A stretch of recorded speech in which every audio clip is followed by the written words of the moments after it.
एक बार की बात है, जब कलयुग आना चाहता था। राजा परीक्षित के समय बहुत ही अच्छा शासन काल चल रहा था।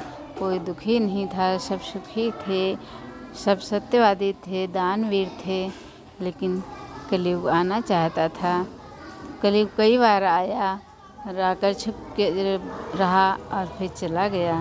एक दिन हिम्मत करके उसने राजा परीक्षित से कहा कि मैं यहाँ आना चाहता हूँ। तो राजा परीक्षित ने कहा, तुम्हारे लिए कोई भी जगह नहीं है। तो कलयुग ने कहा, हमें बस थोड़ी सी जगह चाहिए, थोड़ा सा आश्रय चाहिए और हमें वहाँ रहने दीजिए, क्योंकि हमारा आना ज़रूरी है। द्वापर जाने वाला है और हमें अब आना है। राजा परीक्षित ने बहुत सोच विचार कर कहा कि जाओ, तुम सोने में रह जाओ।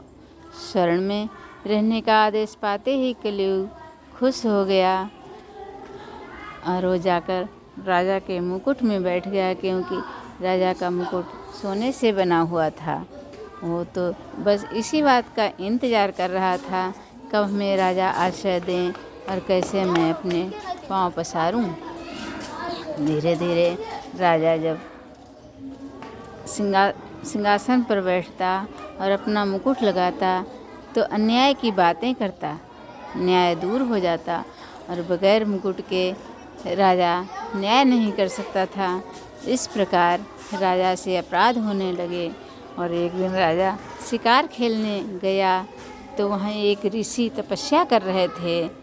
राजा को युक्ति सूझी और उन्होंने मरे हुए सांप को ऋषि के गले में लटका दिया।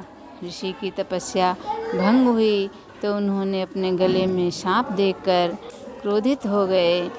पहले तो डर गए, फिर जब उन्हें इसका रहस्य मालूम हुआ तो वो क्रोधित हो गए। क्रोधित होकर कहने लगे कि जिस व्यक्ति ने इस सांप को मेरे गले में डाला है, उस व्यक्ति की सांप के काटने से ही मृत्यु होगी। राजा को ये बात पता चली तो राजा बहुत परेशान हुआ। जैसे ही राजा मुकुट उतारता है, उसे अपनी गलती का एहसास होता है और दौड़कर महर्षि के आगे साष्टांग प्रणाम करता है, अपनी क्षमा प्रार्थना करता है। तो महर्षि कहते हैं कि मेरा शाप तो झूठ नहीं हो सकता है। हाँ, इतना तो है, तुम्हारे पास सिर्फ 7 दिन है, 7 दिन में जो चाहो कर सकते हो। राजा ने अपने मंत्रियों को बुलाया, विद्वानों को, पंडितों को बुलाया और एक भागवत की कथा रखी।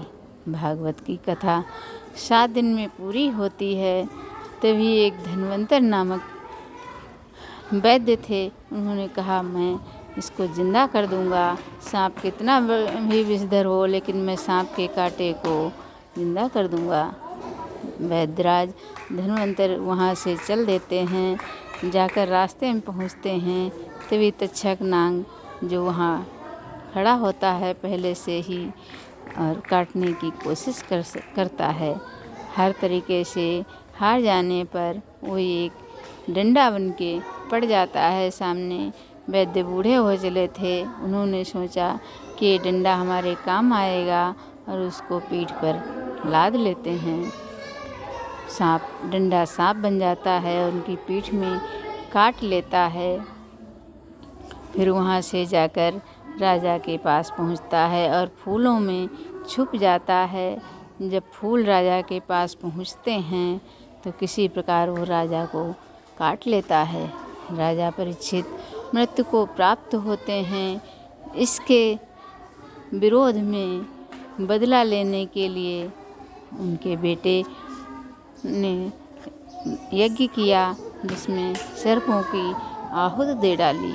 लेकिन तक्षक नाग जो इंद्र के सिंहासन में लिपट गया था, आहुति देते समय इंद्र सिंहासन सहित भाग चले थे।